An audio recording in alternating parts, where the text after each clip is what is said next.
मैं शुरुआत करते हैं गजेंद्र फोगाट जी आपसे। पंजाब कैसे जिम्मेवार है? बहुत सीधा और सिंपल सवाल है कि पंजाब कैसे जिम्मेवार है गन कल्चर?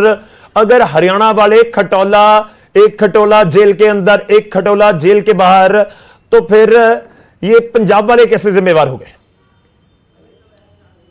देखिए, सबसे पहले गाना जो हिट हुआ था पंजाब का, मित्रानु शौक हथियारा दा, ये 90 के दशक में हुआ था। उस टाइम तो हरियाणा में भजन चलते थे, उस टाइम तो नरसी का भात चलता था।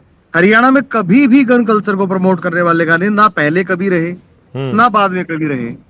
हमारे यहाँ इतनी अच्छी अच्छी कंपनियां आती थी, इतने बढ़िया बढ़िया गाने आते थे। थरीलांडी कुर्ती दिखा दो गा तू गाडोरी, इतना प्यारा गाना था कि उसमें संस्कार झलकते थे। हमारे यहाँ तो अगर कोई स्कर्ट पहन के लड़की आ जाती थी तो उसको भी ये कहा जाता था कि अपना शरीर ढक के चलो, ये हरियाणा प्रदेश है, ये गीता का प्रदेश है। ऐसे प्रदेश में ये गन कल्चर जो फैला, वो सबसे पहले बब्बू मान जैसे गायक जो 90 के दशक के हिट गायक थे, उन्होंने फैलाया था। उसके बाद उनसे इंस्पायर होकर उनकी जो नेक्स्ट पीढ़ी थी, चाहे उसमें सिद्धू मूसेवाला हो चाहे फिर और गायक हो, उन्होंने भी गन कल्चर के गाने गाए। तो हमारी युवा पीढ़ी को लगा कि पंजाब बड़ा भाई है, अगर वो ऐसा कर रहा है तो हो सकता है कि अच्छा ही हो। देखिए, गन को कभी भी आप ग्लोरीफाई नहीं कर सकते। गन को ग्लोरीफाई करोगे तो इसका मतलब आतंकवाद को ग्लोरीफाई कर रहे हो। गन तो मारने का और हिंसा का प्रतीक है। आप उसको ग्लोरीफाई करके ये बता रहे हो कि युवा बेशक गन उठा लो। पहले गन को ग्लोरीफाई करके संगीत की चाशनी में लपेट के और उसका महिमा मंडन किया जाता है, उसके बाद बच्चे को आतंकवादी बना दिया जाता है। यही तो आपके पंजाब में हुआ और यही हरियाणा में शुरू करने की कवायद की कोशिश है, लेकिन होने नहीं देंगे, कतई नहीं होने देंगे। पंजाब में जो हुआ वो हरियाणा में कतई नहीं होगा, कदापि नहीं होगा, पहले बता दे रहा हूं मैं। पंजाब की कंपनियां हरियाणा में आई तब से गन कल्चर के गाने ज्यादा फेमस हुए। पंजाब की कंपनियों ने 15-15, 20-20 लाख रुपए हरियाणा के सिंगरों को देकर गन कल्चर के गाने करवाए। उससे पहले हमें 10,000, 15,000, 20,000 रुपए दिए जाते थे, हम उसमें भी संतुष्ट हो जाते थे। मेरे को खुद एक पंजाबी कंपनी आई, बोली कॉन्ट्रैक्ट कर लो 1 करोड़ रुपए का, आपको हर साल 15 गाने देने पड़ेंगे। मैंने कहा ठीक है, गानों की लिस्ट देखी, सारे गंदे गाने गन कल्चर के गाने थे। तो भैया मैंने तो कॉन्ट्रैक्ट तोड़ दिया। तो भैया ये हमारी कलाकारों की अपनी रेस्पॉन्सिबिलिटी है कि हम समाज को क्या दे रहे हैं, वो हमारी व्यक्तिगत रेस्पॉन्सिबिलिटी के माध्यम से आता है। मैं कलाकार के रूप में बहुत जिम्मेदारी से कह रहा हूं कि हमें स्वयं ये देखना है कि हम समाज को किस दिशा की ओर लेके जा रहे हैं। आज हरियाणा में छोटे छोटे बच्चे गन कल्चर के गाने गा रहे हैं। आपने देखा है, कोई गाड़ी में चलाते हुए गा रहा है, कोई रील पे गा रहा है। तो आपको क्या लगता है कि वो बच्चे जिनकी पढ़ने की उम्र है, खेलने की उम्र है, जिनकी साहित्य पढ़ने की उम्र है, आपको लगता है कि इससे सबकी जिम्मेवारी है पंजाब की? बच्चे अगर गन कल्चर के गाने गाएंगे, नहीं फोगाट साहब, आपको लग रहा है कि इससे सबकी जिम्मेवारी है पंजाब की? पंजाब की जिम्मेवारी है क्या जी? मतलब आप कह रहे हैं कि अगर बच्चे रील बना रहे हैं, गाने गा रहे हैं, या आपकी यंगस्टर्स गाने आजकल बना रहे हैं, गन कल्चर को प्रमोट कर रहे हैं, तो उसके सबके लिए पंजाब जिम्मेवार है? पंजाब की कंपनियां जिम्मेवार है। पंजाब तो एक प्रदेश है, हरा भरा प्रदेश है, और उसमें गुरुओं की धरती है। वहां तो नानक पैदा हुए जिन्होंने इतना बड़ा ज्ञान दिया। 500 साल पहले भक्ति काल के सबसे बड़े गुरु थे नानक, कबीर, उन्होंने इतना बड़ा ज्ञान दिया। हम तो नानक को प्रणाम करके, उन्होंने कीरत करो तो वर्ण छगो का इतना अच्छा नारा दिया कि भगवान का सुमिरन करो और उसके बाद अपना रास्ता और लोगों की सेवा करो। चलिए, मैं देखिए, आपकी स्टेटमेंट, आपका अधिकार है, आप कुछ भी आरोप लगा सकते हैं, लेकिन मैं ये फिर भी जानना चाहूंगा कि पंजाब में गुरदास मान जैसा सिंगर भी है, पंजाब में सतिंदर सरताज जैसा सिंगर भी है, पंजाब के अलग अलग बहुत बड़े बड़े सिंगर हैं जिनका मैं अब नाम लेना शुरू करूं। यहां पर कंवर गरेवाल भी है, मैं और थोड़ा सा पीछे चले जाऊं, मोहम्मद सदीक भी है, यहां पर बहुत बड़े बड़े सिंगर हुए हैं। हाँ, आप कह रहे हैं कि हरियाणा ने बस उन सिंगर्स को ही देखा जिनमें जो गन कल्चर को लेकर गाने गा रहे हैं। मेरे गुरु हैं जी, वो मेरे गुरु हैं, मैंने गुरदास मान साहब से ही गाना सीखा है। और आप इन अच्छे अच्छे सिंगरों के नाम लेकर उन गंदे सिंगरों को प्रोटेक्ट ना करो। आप उन गंदे सिंगरों को सर, मुझे प्रोटेक्ट करने की जरूरत नहीं है, मेरा काम सवाल पूछना, मैं आपसे पूछूंगा, बाकी हमारे साथ मेहमान है। मेरा एक और छोटा सा सवाल है, एक और छोटा सा सवाल है जी। गैंग्स ऑफ वासेपुर मूवी बनती है, उसका असर हरियाणा पर नहीं हुआ। KGF 1-2 आई, उसका असर नहीं हुआ। साउथ की जितनी मूवीज हैं उसमें कितना गन कल्चर दिखाया जाता है, उसका हरियाणा पर असर नहीं हुआ। मूवी हिट है, पुष्पा 1-2 आती है, असर नहीं हुआ। ये सारा असर पंजाब का कैसे हो गया, मैं ये समझना चाह रहा हूं। गैंग्स ऑफ वासेपुर मूवी 3 घंटे की मूवी है, जिसमें प्रेम दिखाया है, संबंध दिखाए हैं, जिसमें दोस्ती दिखाई है, जिसमें कॉमेडी भी है, जिसमें दुनिया भर के शॉट हैं। 3 मिनट का गाना पूरी गन को ग्लोरीफाई करते हुए गाया जाता है। और संगीत की चाशनी में लपेट के लोगों के जहन में डाल दिया जाता है। मैं इसलिए कह रहा हूं कि वो गलत है। ठीक है। संगीत के माध्यम से परमात्मा तक पहुंचने की सीढ़ी को नानक ने बताया है कि संगीत तो भगवान तक पहुंचने की सीढ़ी है। ये कौन लोग नहीं देखिए, चलिए मैं चर्चा को आगे बढ़ाता हूं। चर्चा करने का माध्यम आप थोड़ा सा फोकस नहीं, देखिए मैं किस चीज पर फोकस कर रहा हूं। गाने फिल्म का पार्ट है, फिल्म गानों का पार्ट नहीं है। आपने मेरे सवाल का पहले ही जवाब दे दिया। आप फिल्म को गाने को कंपेयर नहीं कर सकते। नहीं सुनिए सर, बात क्या है। अब 5 बार नहीं कहेंगे तो हाँ नहीं हो जाएगा। नहीं, सुन तो लीजिए ना सर, कोई दिक्कत नहीं है, आप अपनी बात रखिए, मैं बाकी मेहमानों का भी रुख करूंगा।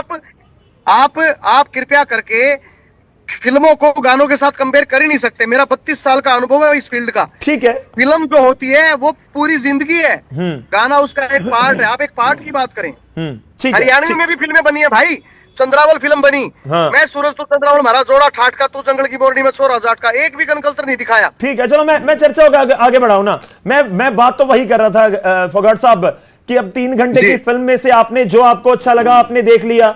अब गैंग्स ऑफ वासेपुर किसके लिए जानी जाती है, किस तरह के शॉर्ट्स उसमें गन कल्चर को प्रमोट करते हुए दिखाए गए हैं, इसमें कोई दो राय नहीं है। अब पॉइंट यह है कि यूट्यूब के ऊपर भी जो आपको अच्छा लग रहा है वो आप उसको अपनी तरफ ले रहे हो। ठीक है, मैं अपनी चर्चा को आगे बढ़ाता हूं। सारे मेहमानों को मैं ऐड कर रहा हूं, मैं आपके पास फिर आता हूं, सबको ऐड कर रहा हूं एक बार।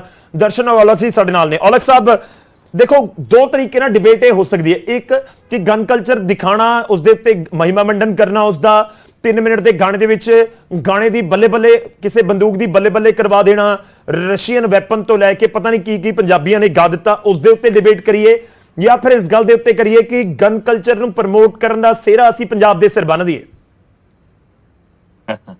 अपने गौरव जी इस तरह हैगा, पहला तो साਰਿਆਂ ਨੂੰ ਮੇਰੀ ਪਿਆਰ ਭਰੀ ਸਤਿ ਸ੍ਰੀ ਅਕਾਲ ਹੈ ਜੀ। ਗਜਿੰਦਰ ਜੀ, ਮੈਂ ਤੁਹਾਡੇ ਨਾਲ ਪਹਿਲਾਂ ਇੱਕ ਗੱਲ ਕਰਨੀ ਚਾਹਣਾ। ਗਜਿੰਦਰ ਜੀ, ਆਪਾਂ ਕੀ ਹੈ, ਹਰਿਆਣੇ ਨੂੰ ਅਸੀਂ ਪੰਜਾਬ ਸਦਾ ਆਪਣਾ ਛੋਟਾ ਭਰਾ ਮੰਨਦਾ, ਕਦੇ ਵੀ ਅਸੀਂ ਵਿਤਕਰੇ ਦੇ ਵਿੱਚ ਜਿਹੜਾ ਸੀਗਾ ਸਭ ਤੋਂ ਮੇਰਾ ਖਿਆਲ ਵੱਧ ਤੁਸੀਂ ਸਾਡੀ ਮਦਦ ਕੀਤੀ ਦਿੱਲੀ ਬੈਠਿਆਂ ਨੇ। ਤੇ ਤੁਸੀਂ ਤੁਹਾਡੇ ਗੱਲਾਂ ਚੋਂ ਲੱਗ ਰਿਹਾ ਵੀ ਤੁਹਾਡੇ ਵਿੱਚ ਕਿਤੇ ਪੰਜਾਬ ਤੇ ਹਰਿਆਣਾ ਤੁਹਾਨੂੰ ਵੱਖ ਨਜ਼ਰ ਆ ਗਿਆ। ਪਹਿਲਾਂ ਤਾਂ ਜਿਹੜੀ ਤੁਸੀਂ ਗੱਲ ਕੀਤੀ ਵੀ ਪੰਜਾਬ ਨੇ ਕਲਚਰ ਪ੍ਰਮੋਟ ਕੀਤਾ, ਮੈਂ ਤੁਹਾਡੇ ਨਾਲ ਇਸ ਗੱਲ ਤੇ ਸਹਿਮਤ ਨਹੀਂ ਹੈਗਾ, ਕਿਉਂਕਿ ਸਾਡੇ ਪੁਰਾਣੇ ਬਜ਼ੁਰਗ ਦੇਖੋ, ਤੁਸੀਂ ਸਾਡੇ ਹਰਿਆਣੇ ਦੇ ਤਾਊ ਤੇ ਸਾਡੇ ਬਾਪੂ ਪੁਰਾਣੇ, ਪਹਿਲਾਂ ਸਿੰਗਲ ਬੈਰਲ ਗਨ ਹੁੰਦੀ ਸੀ, ਫਿਰ ਡਬਲ ਆ ਗਈ ਆਪਣੀ ਰਾਖੀ ਲਈ, ਕਿਉਂਕਿ ਅਸੀਂ ਬਾਰਡਰ ਦੇ ਦੋਨੋਂ ਸਟੇਟਾਂ ਹੈਗੀਆਂ ਤੇ ਸਾਡੇ ਚ ਸੂਰਬੀਰਤਾ ਸਾਡੇ ਸਾਰਿਆਂ ਦੇ ਜਿਹੜੇ ਬੱਚੇ ਹੈ, मेरा ख्याल सब तो वध पंजाब ते हरियाणे दे बच्चे जिहड़े हैगे ने ओ सैनिक ने जिहड़े आर्मी दे विच हैगे जी। ठीक है। ते ये साडा कल्चर जिहड़ा शुरू तो ही असीं सब तो वध लड़ाइयां लड़ीਆਂ जी। साडे सब तो वध कोई भी हमला हुंदा सी ते पंजाब दे बार्डर तो ही वड़ के लोग आउंदे सी जी, जिन्ने भी आए हुण तक, है ना जी। ते ਇਹ ਸੂਰਬੀਰਾਂ ਦਾ ਇਲਾਕਾ ਹੈ। ਮੈਂ ਇਹ ਕਹਿਣਾ ਵੀ ਇਹ ਜਿੰਨਾ ਵੀ ਹਰਿਆਣਾ ਹੈ ਚਾਹੇ ਪੰਜਾਬ ਹੈ, ਇੱਥੇ ਗਨ ਕਲਚਰ ਨਾਂ ਦੀ ਜਿਹੜੀ ਆਪਾਂ ਗੱਲ ਕਰਦੇ ਹਾਂ ਉਹ ਗਲਤ ਸੋਚ ਹੈ। ਗਾਣਿਆਂ ਵਾਲਿਆਂ ਨੇ ਆਪਣੇ ਗਾਣੇ ਵੇਚਣ ਲਈ ਜੇ ਉਹਦੇ ਵਿੱਚ ਜ਼ਿਕਰ ਕੀਤਾ ਤੇ ਮੈਂ ਉਹਨੂੰ ਗਲਤ ਸਮਝਦਾ, ਠੀਕ ਹੈ ਨਾ ਜੀ। ਪਰ ਜਿਹੜੀ ਗੱਲ ਇਹ ਕਰ ਰਹੇ ਨੇ ਵੀ ਸਾਡਾ ਗੁਰੂਆਂ ਪੀਰਾਂ ਦੀ ਧਰਤੀ ਆ, ਪਰ ਸਾਡੇ ਗੁਰੂ ਪੀਰ ਜਿੰਨੇ ਵੀ ਆ, ਚਾਹੇ ਰਾਮ ਜੀ ਲੈ ਲਓ ਚਾਹੇ ਸ਼ਿਵ ਜੀ ਲੈ ਲਓ, ਉਹਨਾਂ ਦੇ ਕੋਲ ਵੀ ਸਾਰਿਆਂ ਕੋਲ ਹਥਿਆਰ ਸੀਗੇ ਜੀ। ਔਰ ਪੰਜਾਬ ਦੇ ਵਿੱਚ ਵੀ ਸਾਡੇ ਜਿੰਨੇ ਗੁਰੂ ਹੋਏ, ਕਿਉਂਕਿ ਸਾਡਾ ਹਥਿਆਰਾਂ ਦੇ ਨਾਲ ਇੱਕ ਪੁਰਾਣਾ ਰਿਸ਼ਤਾ ਹੈ। ਹਥਿਆਰ ਰੱਖਣੇ ਹੋਰ ਆ, ਉਹਨੂੰ ਪ੍ਰਮੋਟ ਕਰਨਾ ਜਿਹੜਾ ਗਲਤ ਹੈਗਾ, ਉਹਦੇ ਨਾਲ ਮੈਂ ਵੀ ਸਹਿਮਤ ਹੈਗਾ। ਪਰ ਜਿਹੜਾ ਜੇ ਇਲਜ਼ਾਮ ਲਾ ਰਿਹਾ ਪੰਜਾਬ ਦੇ ਉੱਤੇ ਕਿ ਪੰਜਾਬ ਨੇ ਗਨ ਕਲਚਰ ਪ੍ਰਮੋਟ ਕੀਤਾ, ਹੈ ਬਿਲਕੁਲ ਗਲਤ ਹੈ। ਮੈਂ ਇਹਦੇ ਨਾਲ ਸਹਿਮਤ ਨਹੀਂ ਹਾਂ। ਸਾਡੇ ਪੰਜਾਬ ਨੂੰ ਤੁਸੀਂ ਬਦਨਾਮ ਕਰ ਰਹੇ ਹੋ, ਚਾਹੇ ਉਹ ਨਸ਼ਿਆਂ ਦੀ ਗੱਲ ਹੈ ਚਾਹੇ ਹੋਰ ਗੱਲਾਂ ਨੇ। ਇਹ ਨਾ ਕਰੋ, ਤੁਸੀਂ ਸਾਡੇ ਪੜੋਸੀ ਹੋ, ਸਾਡੇ ਪਿਆਰੇ ਹੋ, ਸਾਡੇ ਛੋਟੇ ਹੋ। ਸਾਡੇ ਨਾਲ ਇਸ ਤਰ੍ਹਾਂ ਦਾ ਵਿਤਕਰਾ ਜਿਹੜਾ ਹੈ ਉਹ ਗਲਤ ਹੈ ਸਮਾਜ ਦੇ। ਨਹੀਂ ਔਲਖ ਸਾਹਿਬ, ਕਿਉਂ ਨਾ ਕਿਹਾ ਜਾਵੇ। ਦੇਖੋ ਇੱਥੇ ਬੱਬੂ ਮਾਨ ਗਾਉਂਦੇ ਨੇ ਮਿੱਤਰਾਂ ਨੂੰ ਸ਼ੌਂਕ ਹਥਿਆਰਾਂ ਦਾ, ਉਸ ਤੋਂ ਬਾਅਦ ਅੱਜ ਦੀ ਡੇਟ ਦੇ ਵਿੱਚ ਬਹੁਤ ਸਾਰੇ ਸਿੰਗਰਸ ਨੇ ਗੈਂਗਸਟਰ ਅਪੀਲ ਇੱਕ ਸ਼ਬਦ ਦਾ ਇਸਤੇਮਾਲ ਹੁੰਦਾ ਹੈ, ਕੋਈ ਕਿਉਂ ਨਾ ਸਵਾਲ ਚੁੱਕੇ? ਸਮਝਾਓ। ਮੈਂ ਸਾਡੇ ਨਾਲ ਸਮਝ ਗਿਆ, ਮੈਂ ਤੁਹਾਡੀ ਗੱਲ ਨਾਲ ਸਹਿਮਤ ਹਾਂ। ਮੈਂ ਪਹਿਲਾਂ ਵੀ ਕਹਿਤਾ, ਪੰਡਤ ਧਨੇਸ਼ਵਰ ਜੀ ਵੀ ਇਸ ਖਿਲਾਫ ਪਹਿਲਾਂ ਬੋਲਦੇ ਰਹੇ ਨੇ। ਗੱਲ ਇਹ ਹੈ ਵੀ ਜਿਹੜਾ ਸਿੰਗਰ ਗਾਉਂਦਾ ਉਹਦਾ ਬੈਨ ਕਰੇ ਨਾ ਸਰਕਾਰ, ਕੋਈ ਆਪਣਾ ਕਾਨੂੰਨ ਬਣਾਵੇ। ਪਰ ਜਿਹੜਾ ਇਹ ਇਲਜ਼ਾਮ ਲਾ ਰਹੇ ਨੇ ਨਾ ਜੀ ਵੀ ਅਸੀਂ ਜਿਹੜਾ ਹੈਗਾ ਪੰਜਾਬ ਨੇ ਪ੍ਰਮੋਟ ਕੀਤਾ, ਇਹ ਗਲਤ ਹੈ ਜੀ। ਮੈਂ ਇਹਦੇ ਨਾਲ ਸਹਿਮਤ ਬਿਲਕੁਲ ਨਹੀਂ ਹੈਗਾ। ਪੰਜਾਬ ਨੂੰ ਬਦਨਾਮ ਨਾ ਕਰੋ। ਪੰਜਾਬ ਪਹਿਲਾਂ ਹੀ ਬਰਬਾਦੀ ਦੇ ਰਾਹ ਤੇ ਪਾਤਾ ਲੋਕਾਂ ਨੇ ਬੋਲ ਬੋਲ ਕੇ। ਕਿਸੇ ਨੇ ਨਸ਼ਿਆਂ ਦਾ ਨਾਂ ਲੈ ਕੇ ਪਾਤਾ, ਕਿਸੇ ਨੇ ਕੁਛ ਪਾਤਾ। ਕਿਉਂ ਸਾਡੇ ਤੇ ਕਿਉਂ ਸੂਈ ਟਿਕਾਉਂਦੇ? ਕੌਣ ਲੋਕ ਨੇ ਜਿਹੜੇ ਵਿਤਕਰਾ ਖੜਾ ਕਰਨਾ ਚਾਹੁੰਦੇ? ठीक है, मैं थोड़ी चर्चा अगे ਵਧਾਉਣਾ। ਸਾਡੇ ਨਾਲ ਰੌਕੀ ਮਿੱਤਲ ਜੀ ਵੀ ਨੇ ਤੇ ਪੰਡਿਤ ਰਾਉ ਧਨੇਰਵਰ ਜੀ ਨੇ। मैं एक बार रॉकी मित्तल जी का रुख कर लवां। रॉकी मित्तल जी, ਸਹਿਮਤ ਹੋ ਕਿ ਪੰਜਾਬ ਦੇ ਸਿਰ ਮੜ ਦਿੱਤਾ सारे ਜਾਵੇ? श्रोताओं ਨੂੰ नमस्कार, सत श्री अकाल। नमस्कार जी। सबसे पहले तो मैं अपने बारे में बता दूं, मैंने 10,000 गाने रिकॉर्ड किए जी। और मैं सुरताल और मित्तल कंपनी का ओनर भी हूं, प्रोड्यूसर, डायरेक्टर, राइटर। और जिंदगी के अंदर यदि आपने गंद कल्चर खत्म करना है, गंद खत्म करना है, नशे खत्म करना है, हम गन कल्चर की बात करें, नशे की भी बात करनी चाहिए। नशे के ऊपर बहुत गाने बनते हैं जिसके कारण युवाओं में फर्क पड़ता है। जिंदगी के अंदर यदि आप नॉर्थ जोन को इकट्ठा नहीं करोगे, जी। हरियाणा ने शुरुआत करी तो हरियाणा के सीएम साहब को पंजाब के सीएम साहब से बात करनी चाहिए। राजस्थान, उत्तराखंड, हिमाचल, J&K, यूपी, मध्य प्रदेश, जो हिंदी क्षेत्र है वहीं पंजाबी चलता है, वही हिंदी चलता है। जब तक ये सारे बॉर्डर जितने भी ये 7, 8, 10 स्टेट इकट्ठे होके नशे के खिलाफ, गन के कल्चर के खिलाफ अभियान नहीं छेड़ेंगे, जी। तब तक ये कामयाब नहीं होगा। हरियाणा पंजाब में बंद हो जाएगा, यूपी वाले गाना शुरू कर देंगे, राजस्थान वाले गाना शुरू कर देंगे। नहीं नहीं, मैं देखिए 2024 की बात करूंगा। नहीं, आपकी बात ठीक बात है, सुनो, लेकिन छोटी मेरा बात सवाल सुनो। ये है रॉकी मित्तल जी, 2024 की कल्चर, मेरी बात, मैं गन पंजाब कल्चर के की आप किसको कसूरवार मानते हैं? गन कल्चर की बात कर रहा हूं मैं। 2024 में 2 मूवी मैंने देखी हैं, एक पुष्पा 2 और एक देखी एनिमल। एनिमल के अंदर मूली गाजरों की तरह लोगों को काटा जाता है। पूरी फिल्म में हजारों लोग मार दिए जाते हैं, पुलिस एक बार भी नहीं आती। क्या वो गन कल्चर नहीं है? उसको तो सेंसर पास कर रहा है। तो हरियाणा पंजाब में भी तो सेंसर होना चाहिए ना। पुष्पा 2 के अंदर इंस्पेक्टर स्विमिंग पूल में है और जो उसका हीरो है वो भी तस्कर चंदन का, वो उसमें बाथरूम कर रहा है।